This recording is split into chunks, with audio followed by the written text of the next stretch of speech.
Okay, बच्चों, welcome back to the next part of today's lecture, which is on sexual reproduction in polycyphonia. ठीक है बच्चों, तो हम लोग यहां तक पहुंच गए थे. This is the structure of female portion. ठीक है बच्चों, which is there at the time of fertilisation.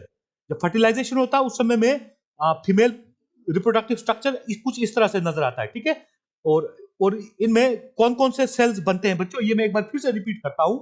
ठीक है, एक सेल जो कि एक शॉर्ट 3 टायर लॉन्ग पॉलीएक्सियल पोर्शन है फीमेल ब्रांच का लोअर पोर्शन, उसका मिडिल टायर में एक सेल जो कि ऊपर की तरफ को रहता है, डोर्सल साइड को रहता है, it becomes supporting cell.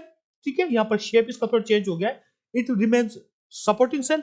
It cuts off a fused filament called carpogonial filament, and the cell at the top of this fused filament, it develops a beak-like structure called trichogyny, which is meant for receiving male gametes called spermatia.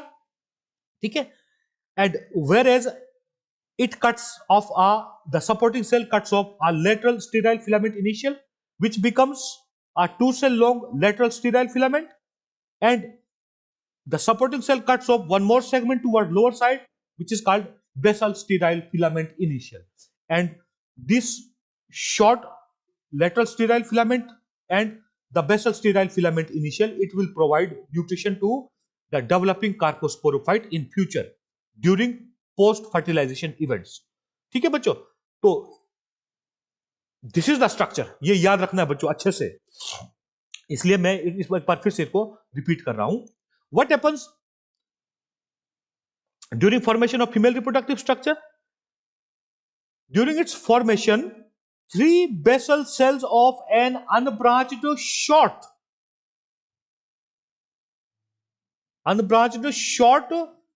female trichoblast divide vertically to produce variable number of pericentral cells, and thus it becomes polysiphonous. ठीक है, और पॉलीसाइफोनस condition बच्चों कैसा है? सिर्फ 3 cell long है. जो बाकी के जो सेल्स होंगे दे रिमेन यूनिसीरिएट. ठीक है बच्चों, one of the pericentral cell, अब ध्यान से सुनना है बच्चों, one of the pericentral cell in the middle tier which is present on upper side, it becomes a supporting cell, and this supporting cell divides, or we can say it cuts off a cell towards upper side, which then divides to form a few celled, that means 3 to 4 celled long filament called carpogonial filament. Now the terminal cell of this short carpogonial filament, it differentiates into a carpogonium. How it differentiates into a carpogonium? That it develops a beak like structure.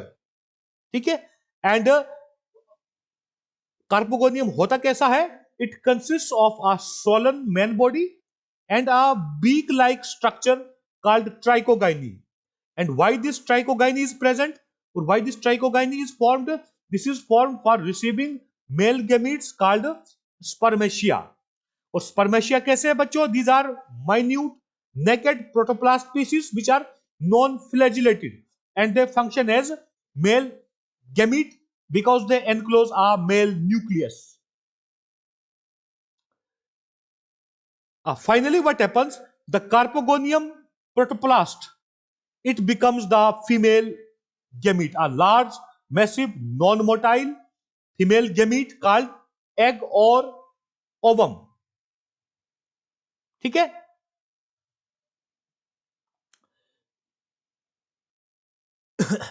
before fertilization, supporting cell cuts off a cell towards lateral side, and that cell is called lateral sterile filament initial, and it cuts off one more cell towards lower side, and that is called basal sterile filament initial, and both of them are nutritive in function. I have told you already. ठीक है बच्चों, and basal sterile filament initial remains as it is, it remains undivided, whereas the lateral sterile filament initial, it cuts off one more segment and it becomes a two-celled filament called two-celled lateral sterile filament. So this is the structure. इसके बाद कोई और change नहीं आएगा, इसके बाद सीधे fertilisation होगा। ठीक है, during the development of carpogonium, now one more thing, the adjacent pericentral cells, they keep on dividing and redividing to make a protective structure around the developing carposporophyte. ठीक है, क्योंकि फ्यूचर में कार्पोस्पोरोफाइट बनेगा तो उसके चारों ओर जो एक प्रोटेक्टिव स्ट्रक्चर रहता है जिसका नाम रहता है बच्चों पेरिकार्प। ठीक है, पेरिकार्प, तो उसका फॉर्मेशन बिफोर फर्टिलाइजेशन ही शुरू हो जाता है बच्चों। मुझे एक बार फिर से, या तो मैं आगे आता हूं, फर्टिलाइजेशन वाले स्लाइड में मैं करा देता हूं। Next point is fertilisation. ठीक है, अब मैंने क्या बताया था लास्ट पॉइंट पे, सम ऑफ द पेरिसेंट्रल सेल्स। अब इसको मैं एक फ्लैट रूप में दिखाऊंगा आपको। ठीक है, अगर हम जो 3 सेल लॉन्ग स्ट्रक्चर है इसको हम मान लो फ्लैट कर देते हैं बच्चों। ठीक है, तो क्या नजर आएगा हमको, मान लो इसको एक शीट के रूप में कन्वर्ट कर देते हैं। ठीक है, अब ध्यान से सुनना बच्चों, तो ये क्या स्ट्रक्चर दिखाया मैंने, आ 3 सेल लॉन्ग पॉलीसाइफोनस कंडीशन। ठीक है, और वो कहां तक प्रेजेंट है, फीमेल ब्रांच के बेस पे। ठीक है, और फिर मैंने बताया था 1 cell towards upper side, this is the 1 cell towards upper side in the centre region, this becomes our supporting cell and finally it produces this entire structure. ठीक है, and other the pericentral cells they remain vegetative and they start dividing and redividing. अब 2 dimensional में जरा ढंग से clear कराना मुश्किल हो जाएगा बच्चों। ठीक है, they keep on dividing and redividing and they make a protective structure around the developing structure, protective covering around the developing structure. in fact क्या होता है बच्चों, मैं हाथ से आपको दिखाने की कोशिश करूंगा। ये पेरिसेंट्रल सेल्स हैं, ये ऐसे ग्रो करते हैं इस डेवलपिंग, इस फीमेल रिप्रोडक्टिव स्ट्रक्चर के चारों तरफ बच्चों। ठीक है, और इस स्टेज में जो ये जब सपोर्टिंग कवर बनेगा इसको प्रोकार्प बोलते हैं बच्चों। ठीक है, procarp, finally it changes into, it becomes pericarp which is the protective structure around the carposporophyte. ये हम लोग डिटेल में पोस्ट फर्टिलाइजेशन इवेंट में करेंगे बच्चों। ठीक है, नाउ और main focus here now is fertilisation. What happens during fertilisation, that the naked spermatia, minute naked non-flagellated male gametes called spermatia, they are released from spermatangium.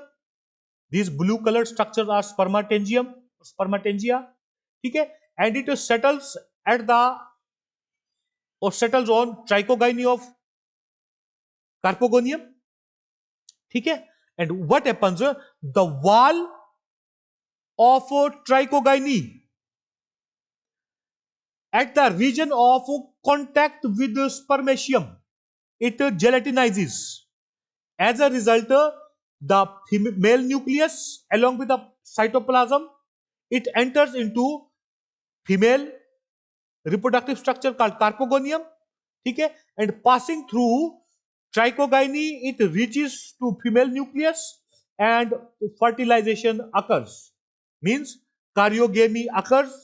It means male nucleus and female nucleus get fused and resultant structure is a diploid nucleus. ठीक है बच्चों, अब मैं एक एक करके read करता रहूंगा एक एक पॉइंट।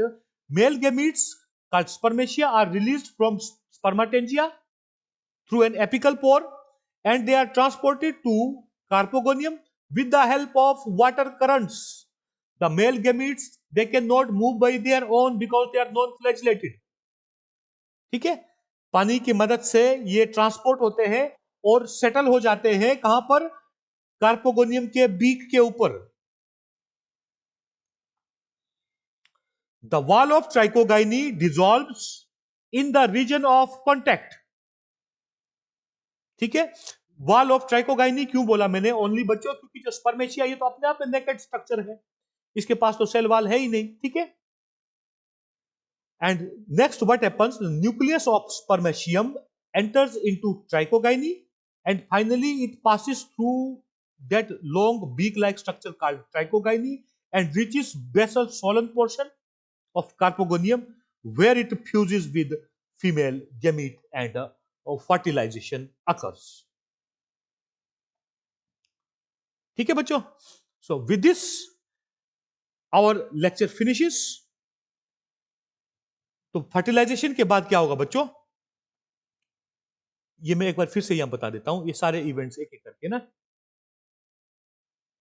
हाँ, स्पर्मेशियम रिलीज हुआ, ठीक है, तो ये ट्राइकोगाइनी के ऊपर आ गया, ठीक है, wall of contact, wall of trichogyne, trichogyne at the place of contact it dissolves, ठीक है, as a result the materials present inside a spermatium, that means cytoplasm and male nucleus enter into it and passing through trichogyny the male gamete reaches female gamete, male nucleus reaches female nucleus and fertilization occurs. उसके बाद का जो structure बनेगा बच्चों, मैं आगे मैंने show नहीं किया है, जरूरत भी नहीं है, तो मैं यहीं से दिखाता हूं आपको, ठीक है। और वो डायग्राम रहेगा, ये वाला इमेज रहेगा हमारा पोस्ट फर्टिलाइजेशन इवेंट, जो हमारा कल का टॉपिक है बच्चों, ठीक है। उसका पहला डायग्राम ये रहेगा, ये वाला पोर्शन जो मैंने ब्लू बॉक्स के अंदर ड्रा किया है, उसके अंदर बाकी स्ट्रक्चर ऐसे दिखेंगे, जो कार्पोगोनियम के अंदर न्यूक्लियस है वो रहेगा हमारे पास डिप्लॉयड, ठीक है।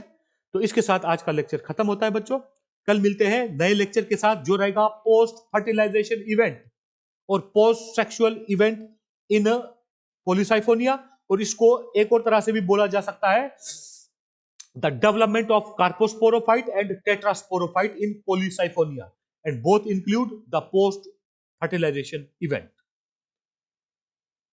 So thank you very much my dear students, have a nice day.